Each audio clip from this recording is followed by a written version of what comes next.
Bonjour, nous allons continuer notre travail sur le livre Maths C Initiation, le langage C appliqué aux mathématiques. Donc c'est un Wikibook que vous pouvez récupérer sur Wikibook. Alors il y a le cours, on met les bases. Donc maintenant nous allons voir la condition if. Alors on récupère le code.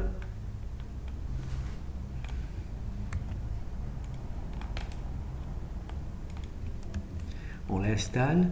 Alors cette installation se fait dans le répertoire C, dans lequel on a téléchargé les fichiers H lors de la première vidéo, et donc notre programme C0C est dans ce répertoire. Pour moi c'est le répertoire C. Donc on va lancer, on va voir ce qui se passe. Donc on pose A égale 0, B égale 0, on voit donc que A est bien égal à B, que A est bien inférieur ou égal à B, là c'est le égalité qui est pris en compte, et A est bien supérieur ou égal à B, là c'est l'égalité qui est pris en compte, d'accord. Et ce qui est important de voir, c'est que en français on dit inférieur ou égal, supérieur ou égal, et c'est dans le bon ordre en langage C. On va le voir sur le code. On voit que sur le code, on a bien inférieur ou égal, supérieur ou égal. Si je change l'ordre du texte, naturellement, il y a une erreur. Il ne reconnaît pas. Voilà.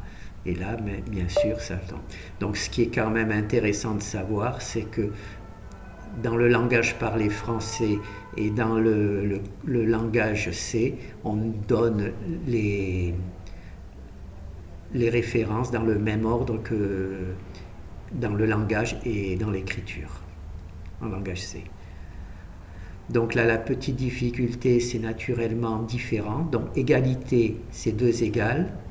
Différent, c'est point d'exclamation égal, inférieur ou égal, supérieur ou égal, inférieur strict, supérieur strict. D'accord? Donc là, on a A égale 0 et B égale 0. Donc on a bien que A égale B, A est inférieur ou égal à B, et A est supérieur ou égal à B. Maintenant, si on met B, on va mettre A égale 1.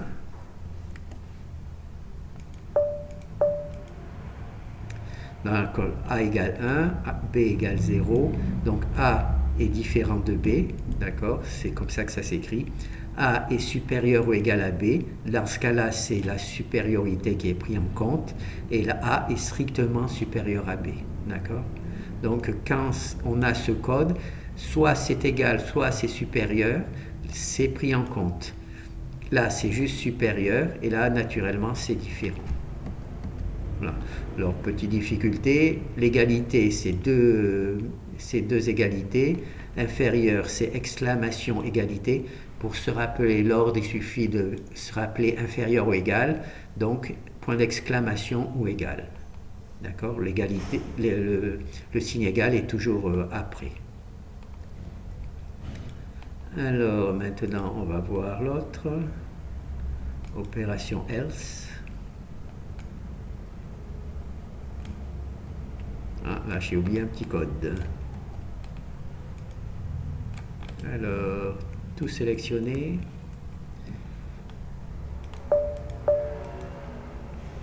Alors, A égale 1, B égale 0, A est différent de B. Ça c'est bien de le dire. Alors, quand on utilise la commande if, il y a 2 possibilités. Soit la commande if est prise en compte, et donc là on imprime A égale B, soit elle n'est pas prise en compte et c'est terminé.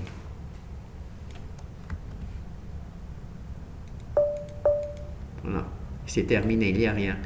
D'accord? Puisque là on a choisi de marquer A égale B. Pour justement faire une autre proposition au cas où A n'est pas égal à B, on peut utiliser la commande else. Elle n'est pas obligatoire, mais on peut l'utiliser pour donner une information. Par exemple, on a cherché A et on a travaillé sur l'égalité A égale B. Et là, on dit non, là, A est différent de B. Oui. Donc, si on voulait juste A égale B, on aurait mis cette ligne, mais pour donner l'information que A est différent de B, on peut utiliser la commande else. D'accord? Voilà. Si là je mets 1, la commande else, naturellement, ne sera plus prise en compte. A égale 1, A égale B. Voilà. La commande else n'est pas prise en compte. Alors, on continue. L'utilisation des parenthèses, c'est très important. Vous avez vu que jusqu'à présent, je n'ai pas utilisé les parenthèses. Ici, je n'ai pas utilisé les parenthèses.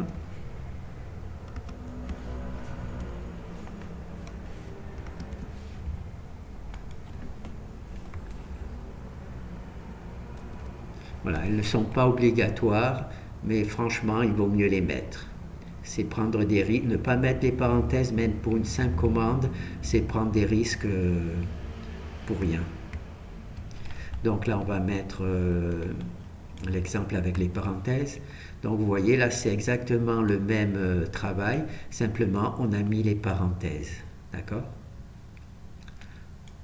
Pour encadrer, parce qu'il y a plusieurs fois la même commande.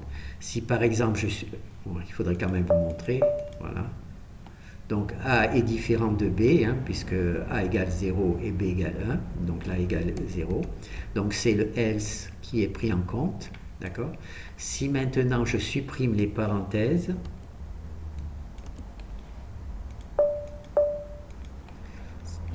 là ça marche, c'est l'ancien truc. Là il nous indique qu'il y a un else without a previous if, c'est-à-dire que ce else là n'est plus en correspondance avec ce if là, parce qu'il faudrait que le else soit ici pour qu'il soit pris en compte. Mais comme il n'est pas ici, je ne sais pas si on peut l'essayer, vous voyez. Donc là c'est parti, là le else il est bon, il est pris en compte, c'est juste celui-là. Ce else là n'est pas pris en compte, il lui manque le if parce qu'il n'y a plus les commandes, il n'est plus en relation à cause du manque de parenthèses. Maintenant, si je fais, si je remets les parenthèses, naturellement ça marche. Ces parenthèses permettent de relier le if qui est là avec le else là. Quand il y a plusieurs commandes, il faut absolument les parenthèses, sinon tout simplement cela ne fonctionnera pas. D'accord? Donc là c'est exactement le même programme précédemment. On vérifie que A est égal à B, sinon A est différent de B. Simplement on a mis plusieurs commandes pour montrer le fait que c'est indispensable de mettre des parenthèses pour regrouper un bloc de commandes. Voilà.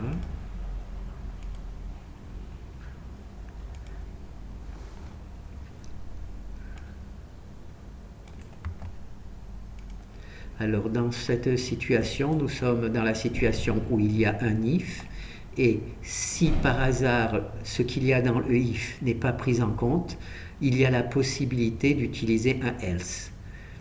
Le else n'est pas obligatoire. Par exemple, je vais le supprimer. Ça marche très bien. Simplement, il n'y a plus aucune information.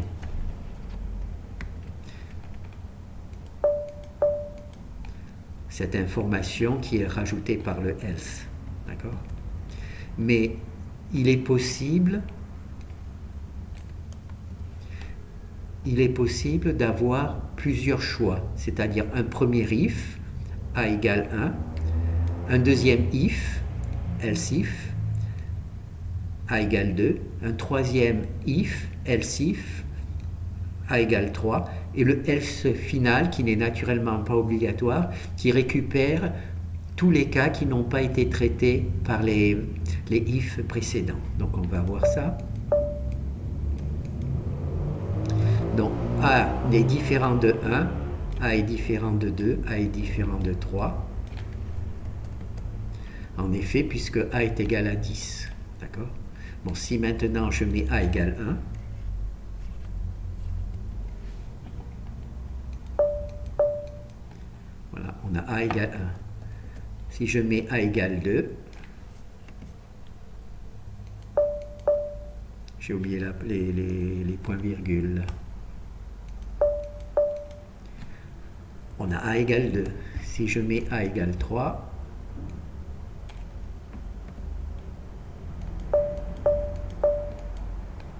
on a a égale 3. Si je mets a égale 4, il ne sera plus traité puisque seul 1 de 3 est traité. Donc là, pardon. Voilà. 1, 2, 3. A est différent de 1, A est différent de 2, A est différent de 3. Vous vous rappelez voilà, ce petit signe avec l'égalité pour indiquer que il est différent. Et l'égalité se présente avec 2 égales. Voilà. Donc là, nous avons le truc. Donc, nous avons if, else, else if, pardon. Ça pourrait être un moyen de se perdre. Donc, if permet de proposer différentes possibilités. Et le dernier else, qui n'est naturellement pas obligatoire,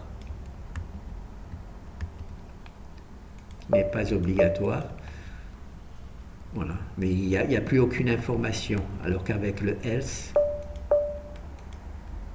il y a l'information que c'est ni 1, ni 2, ni 3. D'accord? Et donc ce else qui récupère toutes les possibilités qui n'ont pas été traitées précédemment, et là nous avons différentes possibilités. Et là j'ai travaillé correctement puisque j'ai mis les parenthèses. D'accord? On va essayer d'enlever toutes les parenthèses pour voir si ça marche aussi bien.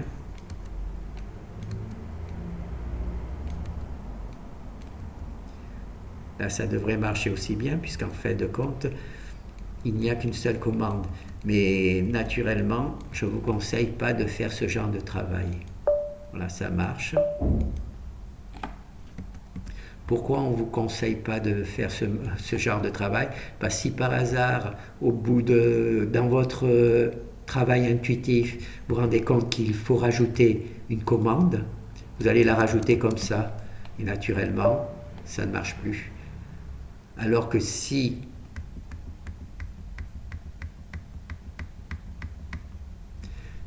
donc là je vais relancer, donc là ça remarche. Si vous vous rendiez compte qu'il fallait rajouter une commande, là, pardon, là je l'ai carrément enlevé. Vous voyez? Et là, vous n'auriez plus qu'à compiler, cela marche correctement. C'est la raison pour laquelle on dit qu'il faut toujours mettre des collements, parce que vous n'êtes jamais à l'abri de vous dire, tiens, là il y a une commande, je vais en rajouter une deuxième pour que les choses se passent bien. Et si vous n'avez pas les parenthèses, eh ben, ça va bloquer. C'est pas grave parce que vous allez vous en apercevoir tout de suite, mais c'est dommage. Donc c'est pour ça que l'on conseille franchement de toujours mettre des parenthèses. Bon, ben, je pense que c'est très bien. On a vu à peu près ce que je voulais voir. Ensuite, dans une deuxième vidéo, nous allons voir la deuxième partie.